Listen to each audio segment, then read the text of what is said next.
Hello friends, स्वागत है आप सभी का हमारे चैनल जीएस स्टडी गार्डन पर। जैसा कि आप लोग जानते हैं कि डेली हमारे चैनल पर सी टेट का प्रैक्टिस सेट कराया जाता है। इसी क्रम में आज हम लोग ईवीएस अर्थात पर्यावरण का प्रैक्टिस सेट नंबर जो है 24 देखने वाले हैं। अगर आप लोग पिछला प्रैक्टिस सेट नहीं देखें तो हमारे चैनल पर जाकर देख सकते हैं। वीडियो शुरू करने से पहले अगर आप लोग हमारे चैनल को पहली बार विजिट कर रहे हैं तो प्लीज़ चैनल को लाइक, शेयर एंड सब्सक्राइब जरूर कर दें और ऐसे ही बेहतरीन वीडियो का नोटिफिकेशन पाने के लिए बेल आइकन को प्रेस कर दें। चलिए वीडियो शुरू करते हैं। आप लोग अपना स्कोर कमेंट बॉक्स में जरूर बताइएगा। देखिए, कह रहा है किसी पर्यटक ने नीचे दिए अनुसार वर्णन किया है। नीचे दिया है किसी पर्यटक जो है वर्णन कर रहा है, मैं एक गांव में हूँ। पर्यटक कर रहा है भारी वर्षा यहाँ की सामान्य विशेषता है, इसलिए देखिए स्पेस है यहाँ के जो है गांव के लोग जो होते हैं कि यहाँ घर जो होते हैं बांस के खम्भों पर जो है बने होते हैं, जो धरती से लगभग देखिए अगर 10 से देखिए दिया 10 से 12 फुट अर्थात 3 से 3.5 मीटर ऊंचाई पर बने होते हैं। ये घर भीतर से भी लकड़ी के बने हैं। इन घरों की छतें ढालू हैं। यहाँ गांव देखिए कह रहा है यह गांव निम्नलिखित में से कहाँ होना चाहिए। मतलब इस प्रकार के जो घर अधिक बारिश होता है, बांस के खम्भों पर जो है घर बने होते हैं, 3 से 3.5 मीटर की ऊंचाई पर बने होते हैं और भीतर भी लकड़ी के बने होते हैं घर, तो तथा घरों की छतें जो होती हैं ढालू होती हैं। इस प्रकार के घर जो है कहाँ के गांव में पाए जाते हैं, किस प्रदेश के गांव में पाए जाते हैं। देखिए ऑप्शन ए दिया है हिमाचल प्रदेश, ऑप्शन बी दिया है उत्तराखंड, ऑप्शन सी दिया है असम, ऑप्शन डी दिया है आंध्र प्रदेश। तो देखिए इस प्रकार के घर जो पाए जाते हैं काफ़ी बार एग्जाम में रिपीटेड है, सीटेट एग्जाम में असम में पाए जाते हैं, तो ऑप्शन सी इसका राइट हो जाएगा। चलिए अगला देखते हैं। अगला है दक्षिण भारत का सबसे बड़ा मेला जो कि आदिवासी उत्सव है, कौन सा है। ऑप्शन ए दिया है कुंभ मेला, ऑप्शन बी दिया है समक्का और सरालम्मा यात्रा, ऑप्शन सी दिया है खर्ची उत्सव, ऑप्शन डी दिया है गंगा जी मेला। तो देखिए दक्षिण भारत का सबसे बड़ा आदिवासी उत्सव या फिर मेला जो है वो है समक्का सरालम्मा यात्रा उत्सव। ऑप्शन 20 का राइट हो जाएगा। चलिए अगला देखते हैं। यह एक सामाजिक चिंता का विषय है कि भारत में बहुत से शहरों में मल जल अब भी है। ऑप्शन ए दिया है मशीन। देखिए एक बार और प्रश्न देख लेते हैं। कह रहा है कि यह एक सामाजिक चिंता का विषय है कि भारत में बहुत से शहरों में मल जल अब भी, ऑप्शन ए दिया है मशीनों द्वारा साफ किया जाता है, ऑप्शन बी दिया है मैला ढोने वालों के साथ हाथ से सफाई की जाती है, ऑप्शन सी दिया सबसे अच्छी सुविधा है, ऑप्शन डी दिया निजी कंपनियों के स्वामित्व में है। तो देखिए इसका जो राइट आंसर हो जाएगा ऑप्शन बी, मैला ढोने वालों के द्वारा हाथ से सफाई की जाती है। चलिए अगला देखते हैं। देखिए इंपॉर्टेंट है, पोचमपल्ली नाम है। पोचमपल्ली बताना है क्या है। ऑप्शन ए दिया है लोक चित्रकला का जो विशेष रंगों से जो है बनाई जाती है, ऑप्शन बी दिया है साड़ियों का जिस पर पारंपरिक रंगाई के ज्यामिति नमूने होते हैं, ऑप्शन सी दिया है बकरियों की किस्म का जिसका महीन ऊन साल बनाने के काम आता है, ऑप्शन डी दिया है प्राचीन भारतीय मंदिरों की श्रेणी का। तो देखिए पोचमपल्ली जो है कई बार सीटेट एग्जाम में रिपीटेड है। पोचमपल्ली जो है वो साड़ियों का जिस पर पारंपरिक रंगाई के ज्यामिति नमूने होते हैं।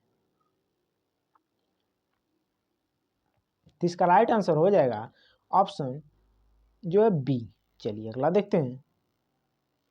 अगला है देखिए कथन दिया है, कौन सा सही कथन ये बताना है। करा है लेफ्टिनेंट कमांडर वहीदा प्रिज्म भारतीय नौसेना में डॉक्टर हैं, तो देखिए ये कथन जो है बिल्कुल सत्य है। बी कथन कर रहा है वहीदा प्रिज्म एक बहुत छोटे गांव से है और उनकी पढ़ाई सरकारी विद्यालय में हुई है। देखिए ये भी सत्य है। सी कह रहा है वहीदा प्रिज्म पहली महिला है जिन्होंने एक परेड की कमान संभाली। देखिए ये भी सत्य है। डी देखते हैं वहीदा प्रिज्म मेडिकल ऑफिसर हैं और रोगियों को दवा ही देती हैं। तो देखिए सत्य नहीं है, तो इसका राइट आंसर हो जाएगा, अर्थात ए बी सी कथन सत्य है, तो ऑप्शन सी इसका देखिए राइट हो जाएगा। चलिए अगला देखते हैं। अगला है वाराणसी की कढ़ाई की अद्वितीय कला है। ऑप्शन ए दिया है जरदोजी, ऑप्शन बी दिया है तोड़ा, ऑप्शन सी दिया है फुलकारी, ऑप्शन डी दिया है कांथा। तो देखिए इसका जो राइट आंसर हो जाएगा ऑप्शन ए जरदोजी। चलिए अगला देखते हैं। अगला है निम्नलिखित में से कौन सा अंतरिक्ष में यात्रा के लिए प्रयोग करेंगे। अर्थात अब आप अगर जो अंतरिक्ष में यात्रा करने के लिए जाते हैं तो किसका प्रयोग करेंगे। ऑप्शन ए दिया है सैटेलाइट अर्थात उपग्रह, ऑप्शन बी दिया है रॉकेट, ऑप्शन सी दिया है वायुयान, ऑप्शन डी दिया है उल्कापिंड। तो अगर आप अंतरिक्ष में जाते हैं तो इसके लिए जो है आप रॉकेट का प्रयोग करेंगे, तो ऑप्शन जो है 20 का राइट हो जाएगा। चलिए अगला देखते हैं। अगला है लोग गांव से शहरों और कस्बों की ओर स्थानांतरित होते हैं। किसके लिए स्थानांतरित हो रहे हैं। बेहतर स्वच्छता तथा खुली जगह के लिए। ऑप्शन बी कह रहा है बेहतर गुणवत्ता की वायु तथा स्वास्थ्य सुविधाओं के लिए। ऑप्शन सी है बेहतर रोजगार के अवसर तथा शैक्षिक सुविधाओं के लिए। ऑप्शन डी है बेहतर गुणवत्ता का जल तथा सामाजिक नियमों के लिए। तो देखिए लोग गांव से शहरों और कस्बों की ओर स्थानांतरित हो रहे हैं क्योंकि बेहतर रोजगार के अवसर तथा शैक्षिक सुविधाओं के लिए वो जो है गांव से शहरों और कस्बों की ओर जा रहे हैं। तो ऑप्शन देखिए इसका सी राइट हो जाएगा। चलिए अगला देखते हैं। देखिए इंपॉर्टेंट है, कह रहा है हम शहरी क्षेत्रों में यह देखते हैं कि अधिकांश कुएं जो लगभग 40 वर्ष पूर्व पानी भरने के लिए उपयोग किए जाते थे अब सूख गए हैं। इन कुओं में पानी के सूखने के नीचे दिए गए संभावित कारणों पर पहचान कीजिए। अर्थात शहरी क्षेत्रों में आप देखते हैं कि कुएं अधिकांश सूख गए हैं जो कि 40 वर्ष पूर्व जो पानी से भरे थे। इनके सूखने का क्या कारण हो सकता है ये बताना है आप लोगों को। तो देखिए पहले कौन सा कथन सत्य होगा इसमें से ये बताना है। ऑप्शन नहीं है, देखते हैं। कह रहा है कोई भी कुओं का उपयोग करना नहीं चाहता क्योंकि सभी घरों में टोटियां लगी। तो देखिए ऐसा नहीं है, सभी घरों में टोटियां नहीं लगी हैं, तो ये कथन सत्य नहीं है। बी देखते हैं लोग विद्युत मोटर द्वारा भौम जल खींचना पसंद करते हैं। देखिए ये सत्य है। ऑप्शन सी कथन सी है पेड़ों कुओं और आसपास की जमीन को अब सीमेंट कोलतार द्वारा ढककर वातावरण को जो है साफ कर दिया गया है। देखिए ये भी सही है। डी कह रहा है जिन झीलों अर्थात तालाबों में वर्षा का पानी इकट्ठा होता था अब वहाँ नहीं है, उन स्थानों पर ऊंचे भवन देखे जा रहे हैं। ये भी सही है। तो देखिए बी सी डी जो ये तीनों कथन सत्य हैं, अर्थात ऑप्शन 20 का जो है राइट हो जाएगा। चलिए अगला देखते हैं। अगला है योग दिवस के समारोह के उपलक्ष्य में एक ईवीएस का अध्यापक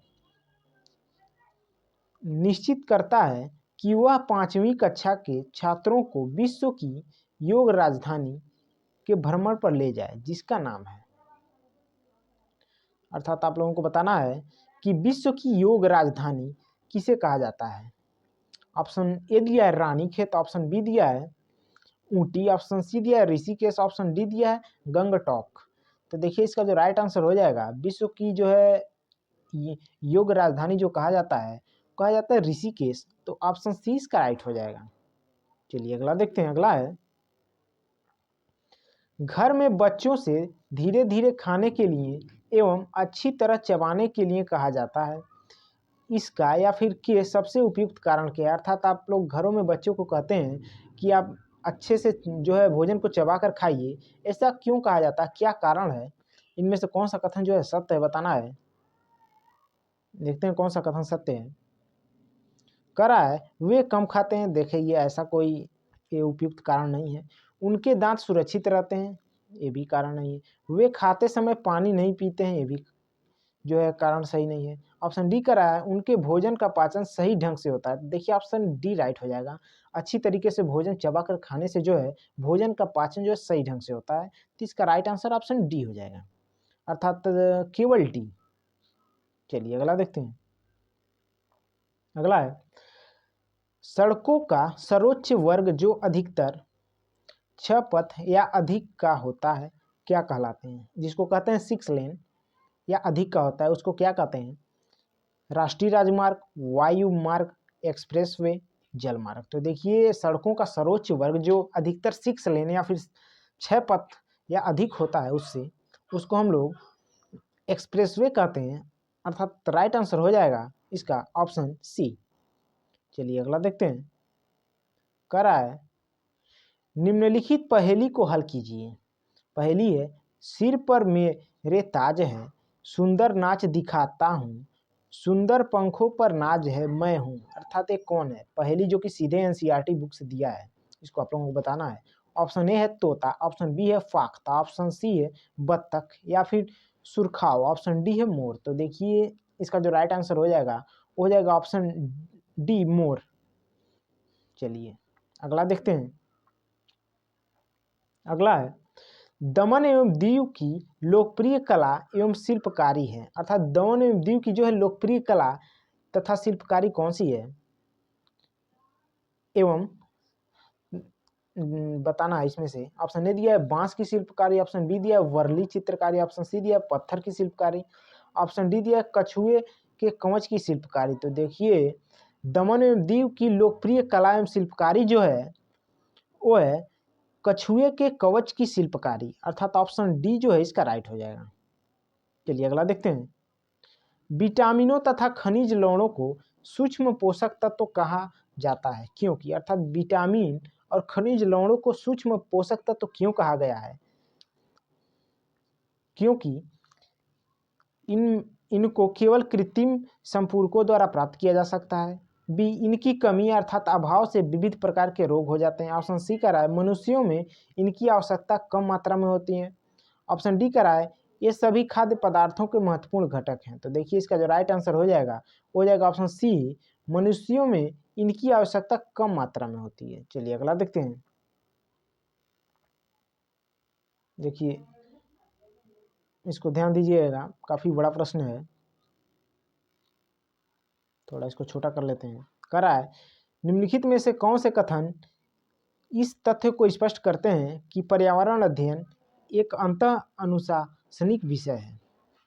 कौन से कथन से ये स्पष्ट होता है कि पर्यावरण अध्ययन एक अंतः अनुशासनिक विषय है। ऑप्शन ए दिया है यह पर्यावरण के सभी पहलुओं को समझाने के लिए विभिन्न विषयों के ज्ञान को एकत्रित करता है। तो देखिए ये जो है सत्य कथन है।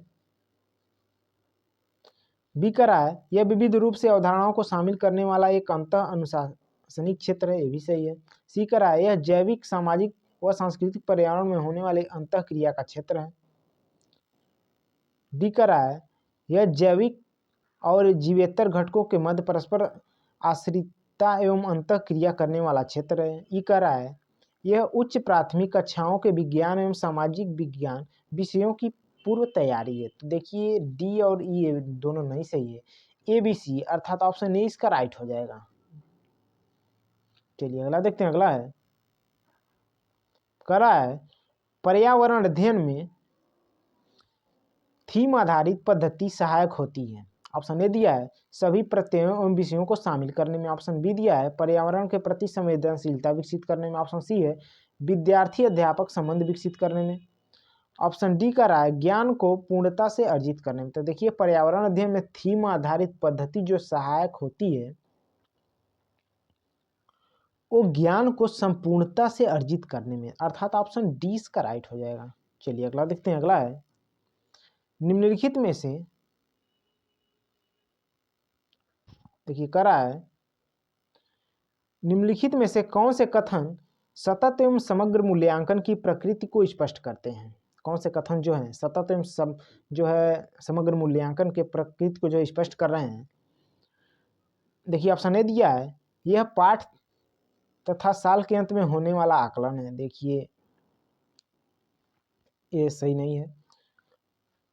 अगला देखते हैं, यह सीखने के लिए के बजाय सीखे गए का आकलन है। सी है, यह रचनात्मक रूप से सीखने के अवसर उपलब्ध कराता है। और डी है, यह सीखे गए के बजाय सीखने के लिए का आकलन है। तो देखिए जो इसका राइट आंसर हो जाएगा ऑप्शन सी और डी कथन केवल सही है, तो ऑप्शन सी इसका राइट हो जाएगा। अगला देखते हैं, ईवीएस में ईवीएस में सीसीई का अर्थ है।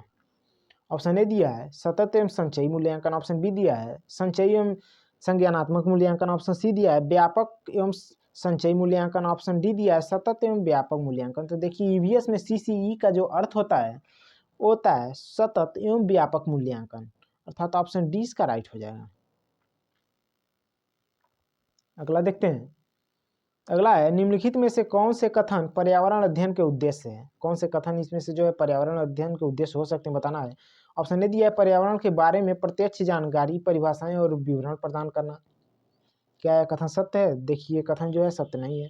बी कह रहा है मौजूदा पर्यावरणीय मुद्दों के प्रति संवेदनशीलता विकसित करना। तो देखिए बी कथन सही है। सी देखते हैं, परिवेश से अंतःक्रिया करके स्वयं ज्ञानार्जन करने की स्थितियां बनाए, यह भी सही है। पर्यावरणीय समस्याओं को दूर करने की कुशलता विकसित करना, यह भी है। अर्थात बी सी डी अर्थात ऑप्शन सी इसका राइट हो जाएगा।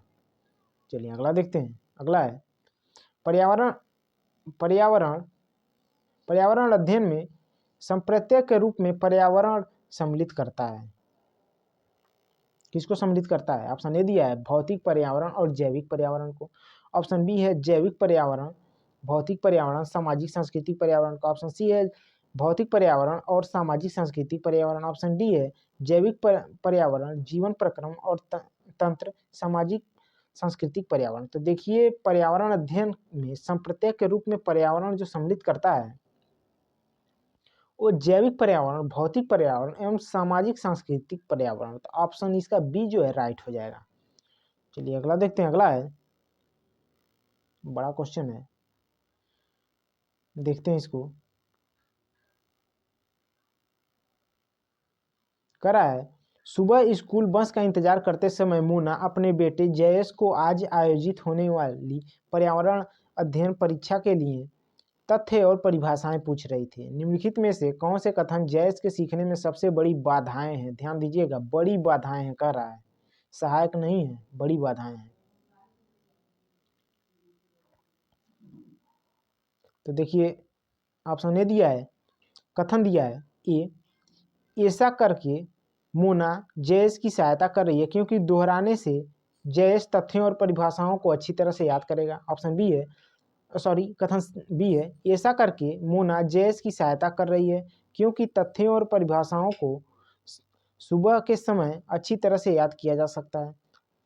सी कथन कर रहा है, ऐसा करके मोना प्राकृतिक जिज्ञासा का पोषण कर रही है। ऑप्शन डी कर रहा है, ऐसा करके मोना प्रक्रिया कौशल विकसित कर रही है। तो देखिए जो कर रहा है सबसे बड़ी बाधाएं हैं, सीखने में सबसे बड़ी बाधाएं वो है कथन ए और बी, अर्थात ए बी जो कि बाधाएं हैं। तो ऑप्शन डी इसका राइट हो जाएगा। चलिए अगला देखते हैं। अगला है, ईएसटी की पाठ्य पुस्तक उद्देशित है। ऑप्शन ए दिया बाल केंद्रित, ऑप्शन बी दिया शिक्षक केंद्रित। देखिए ये ईवीएस की पाठ्य पुस्तक केंद्रित किस पर है? पुस्तक उद्देशित है। तो देखिए सी का रहा है विषय केंद्रित, डी का रहा है समुदाय केंद्रित। तो इसका जो राइट आंसर हो जाएगा, देखिए ये जो केंद्रित होता है वो होता है बाल केंद्रित एवं जो है समुदाय केंद्रित, अर्थात ए और डी, ऑप्शन डी इसका राइट हो जाएगा। चलिए अगला देखते हैं।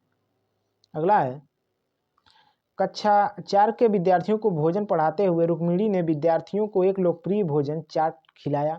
उसने विद्यार्थियों से उसके स्वाद का वर्णन करने तथा चाट के प्रयोग की गई सामग्री का अनुमान लगाने को कहा। यह उपागम निम्नलिखित में से किस प्रकार के प्रक्रिया कौशल को विकसित करने में सहायक है? ऑप्शन ए दिया है सैद्धांतिक कौशल, ऑप्शन बी दिया है प्रायोगिक कौशल, ऑप्शन सी दिया है अवलोकन कौशल, ऑप्शन डी दिया है व्याख्या करने का कौशल। तो देखिए इसका जो राइट आंसर हो जाएगा ऑप्शन सी अवलोकन कौशल, जो है विकसित करने के लिए सहायक है। चलिए अगला देखते हैं। जब विद्यार्थी विषय क्या तैरता है क्या डूबता है में दिए गए क्रियाकलाप को संचालित करते हैं, तब उनमें जिन कौशलों का विकास होता है वे किस प्रकार के कौशल होते हैं बताना है। ऑप्शन ए दिया है प्रेक्षण खोज चर्चा करना, ऑप्शन बी दिया साक्षात्कार करना प्रश्न करना, ऑप्शन सी दिया प्रेक्षण अभिलेख विश्लेषण, ऑप्शन डी दिया व्याख्या करना चर्चा करना न्याय एवं समानता से संबंधित। देखिए इसका जो राइट आंसर हो जाएगा ऑप्शन सी प्रेक्षण अभिलेख विश्लेषण। चलिए अगला देखते हैं।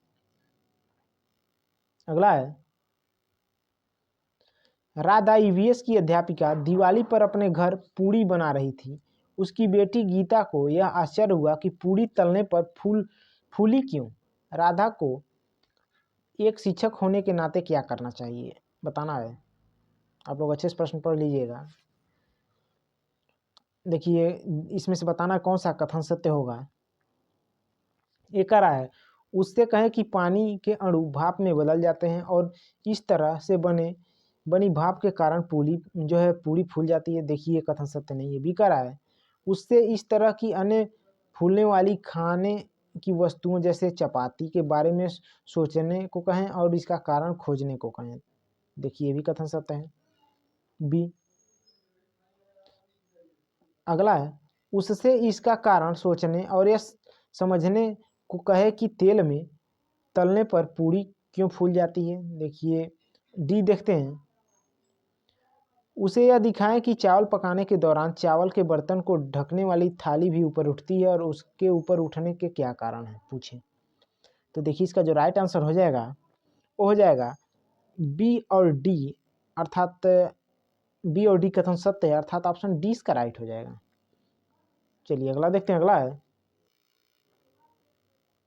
कह रहा है कक्षा 4 देखिए कह रहा है कक्षा 4 के पाठ बदलते समय में कोई पाठ है बदलते समय में विद्यार्थियों से यह अपेक्षा की जाती है कि वे अपने दादा दादी से संवाद करें और उनसे उनके जो है बाल्यकाल के विषय में जानें। यह उपागम किस पर निर्भर है। ऑप्शन ए दिया इतिहास पर, ऑप्शन बी दिया पुरातत्व पर, ऑप्शन सी दिया लिखित अभिलेखों पर, ऑप्शन डी दिया मौखिक इतिहास पर। तो देखिए जो है मौखिक इतिहास पर ये उपागम निर्भर है, तो ऑप्शन डी इसका राइट हो जाएगा। अगला देखते हैं। देखिए करा है काफी बड़ा है। कैंप में शाम के दौरान नाइमा अपने विद्यार्थियों से उसके कमरे साफ करने के लिए झाड़ू लगाने को कहती है। मणि कहता है मेरी दादी कहती हैं अगर हम सूर्यास्त के बाद झाड़ू लगाएं तो हम गरीब हो जाएंगे। नाइमा को क्या करना चाहिए। देखिए जो है कथन ऑप्शन दिया है, कथन नहीं है।